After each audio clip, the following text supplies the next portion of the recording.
Cancer के बारे में बात कर रहे थे, तो कैंसर में जो पूरे भारत में या पूरे विश्व में कह लीजिए जो ट्रीटमेंट चल रहा है, जैसे कि आज ही एक पेशेंट को मैंने देखा जो कि बोला कि कैंसर का इलाज कराने में गया था, कोई संस्था का नाम बताया, उसने कुछ दवाई दिया, उससे मेरा आराम हो गया बीमारी, लेकिन एक सप्ताह बाद उससे भी बड़ा ट्यूमर फिर से हो गया। इसके बारे में बात करेंगे आज कि वो कैंसर का जो कीमोथेरेपी दिया जाता है उससे तुरंत आराम क्या होता है और फिर दोबारा से वो आगे कैसे बीमारी बढ़ जाता है। कैंसर के बारे में आप लोग सब जानते हैं कि ये मेटाबॉलिक डिजीज़ है, या थॉमस सीफ्रिड ने ये साबित किया है कि ये एक मेटाबॉलिक डिजीज़ है।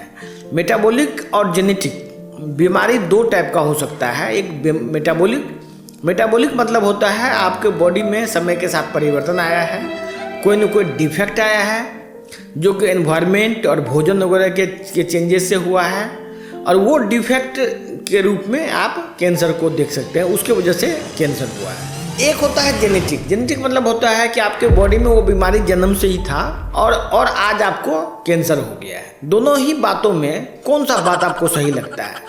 क्या कैंसर जेनेटिक बीमारी हो सकता है, जो कि जितने वर्षों से जिसको जेनेटिक समझा जाता है? तो ये क्लियर कट है कि ये जेनेटिक डिजीज नहीं है, क्योंकि ये जेनेटिक रहता तो उस थ्योरी से, जिस थ्योरी से ये इलाज चल रहा है कीमोथेरेपी वगैरह से, तो ये ठीक होता उससे, और किसी भी तरह का कैंसर को ठीक करने का कोई प्रोसेस वो लोग डेवलप कर लेते हैं। लेकिन थॉमस सीफ्रिड ने ये साबित किया कि ये थ्योरी गलत है टोटली, कि ये जेनेटिक डिजीज नहीं है।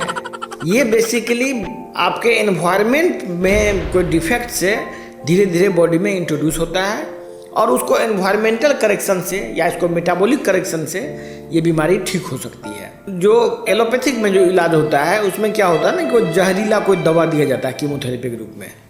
वो पॉइजन जब बॉडी में दिया जाता है तो अचानक ही बहुत सारे सेल का डेथ होता है बॉडी में। उस सेल में इंटेस्टाइनल का सेल होता है और कैंसर का सेल में भी कुछ डेथ होता है। लेकिन जो ही उस दवाई का असर खत्म होता है, वो कैंसर फिर वापस ही रिगेन कर लेता है अपना ताकत, और वो फिर से बढ़ना शुरू हो जाता है। मरीज फिर डॉक्टर के पास जाता है, वो फिर कीमोथेरेपी लेता है। कीमोथेरेपी चाहे कितना भी कारगर क्यों ना हो, कैंसर को कम्प्लीटली ख़त्म नहीं करता, थोड़ा मोड़ा कैंसर ख़त्म होता है, और वो फिर कैंसर फिर से बढ़ना शुरू हो जाता है। एक ऐसा स्टेज आता है कि कीमोथेरेपी जब आदमी लेता है तो उसके मल्टीपल ऑर्गन्स में कैंसर हो जाता है। जैसे किसी को माउथ कैंसर था, अब उसको लीवर, ब्रेन, हार्ट, सब जगह कैंसर हो जाता है। और वो फिर कैंसर का कोई भी कीमोथेरेपी का डोज में वो कैंसर को कोई फर्क ही नहीं पड़ता। मतलब शुरू में तो मान लीजिए थोड़ा मोड़ा फर्क भी पड़ता था, जब वो 5th, 6th, 7th डोज लेता है तो उसका उस पर कोई असर ही नहीं होता है बीमारी पे, और वो कैंसर अंदर ही अंदर बढ़ता चला जाता है। तब जाके वो डॉक्टर उसको बोलता है कि ये मेटास्टेटिक हो गया, पूरे शरीर में फैल गया, अब हम इसमें कुछ नहीं कर सकते हैं, अब इसमें सर्जरी कराइए, रेडिएशन दीजिए, ये सब दीजिए।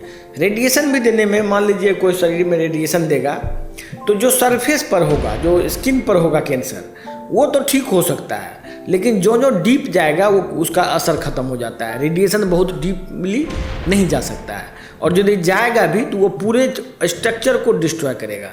यदि मान लीजिए उतना पावरफुल रेडिएशन आदमी को दिया जाए तो आदमी सर्वाइव ही नहीं करेगा, वो ऐसे ही मर जाएगा। ऐसा कोई टेक्निक डेवलप होना चाहिए जो सिलेक्टिवली कैंसर के सेल को मारता हो। सिलेक्टिवली कैंसर के सेल को मारने का सिर्फ एक तरीका है, उसको मेटाबॉलिक चिकित्सा बोलते हैं। मेटाबॉलिक चिकित्सा में हम लोग भोजन में कुछ ऐसा परिवर्तन करते हैं, कुछ हर्ब्स देते हैं, जिससे कि बॉडी के अंदर ऐसा परिवर्तन आ जाता है, ऐसा चेंज आता है कि कैंसर का सेल ग्लूकोज को यूटिलाइज नहीं कर सकता है। तो जो जैसे शुगर है, शुगर को सोर्स ऑफ एनर्जी लेता है, तो बॉडी, शरीर जो है ना, शुगर को एनर्जी का यूटिलाइज होता है, कैंसर भी शुगर को यूटिलाइज करता है। लेकिन शुगर के अलावा जैसे फैट है, प्रोटीन है, ये सब भी एनर्जी बॉडी में देता है, लेकिन ये fat and protein cancer cell को एनर्जी नहीं दे सकता है, क्योंकि कैंसर सेल का जो स्ट्रक्चर है वो इसी हिसाब से मॉडिफाई हुआ है।